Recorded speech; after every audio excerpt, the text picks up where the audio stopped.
С этим красивым видом на картинке давайте про свои первые впечатления о Португалии. Португальский язык отличается от испанского. Читал, что португалец с испанкой общались на каучсерфинге и общались на французском и английском, а не на испанском и не на португальском, хотя говорят, эти языки очень похожи на самом деле.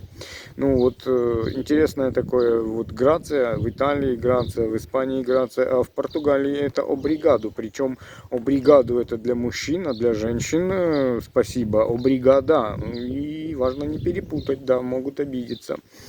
Вот, одно. Сначала была местность холмистая, когда я заходил в Португалию. Сейчас вот будут у меня озера, река была, сейчас будут озера.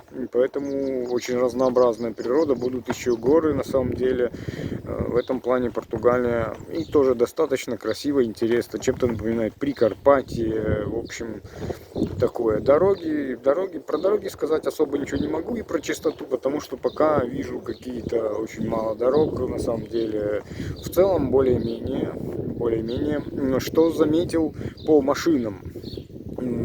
Очень много маленьких, как в Италии, таких менюшечек, и пикапы. Очень много пикапов, наверное, даже больше, чем во Франции, если брать вот по процентажу.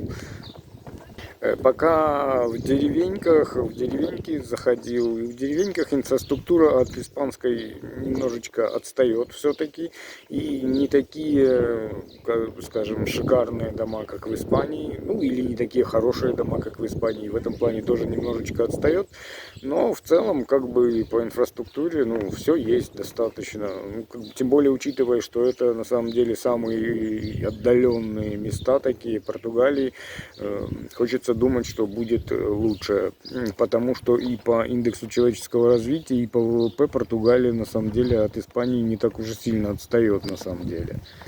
Дальше показались португалки красивее, чем испанки, вот так вот, удивительное дело. Не знаю, что будет дальше, пока вот видел 3 или 4 места, да, сколько их тут видел я, 4. И португалки симпатичнее, чем испанки, вот, по крайней мере, пока так.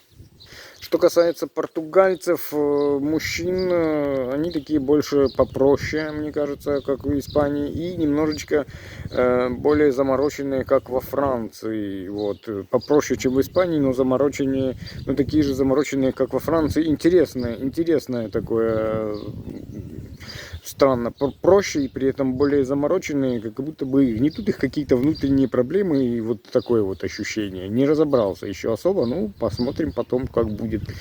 Очень отзывчивые в плане, если ты попросишь покушать, вот особенно по сравнению с тем, как я выходил из Уэльвы, и как в Уэльве делали вид, что прогуливаются, тут просто без проблем, даже особо спрашивать не надо, причем бух тебе и все. Вот как я вчера заходил, поржали типа что-то, кто-то там что-то посмеялся, а я заходил и не мог ничего перевести, потому что сел телефон, и что-то мы так пообщались на каком-то крокодильем языке, и бух мне, короче, первое, потом бух второе, потом бах компот, потом еще мужчинка еще какой-то этот лиссабонский кексик притащил. То есть в этом плане с Португалией еще даже проще, чем в Испании. Ну, пока Португалии большой за это респект.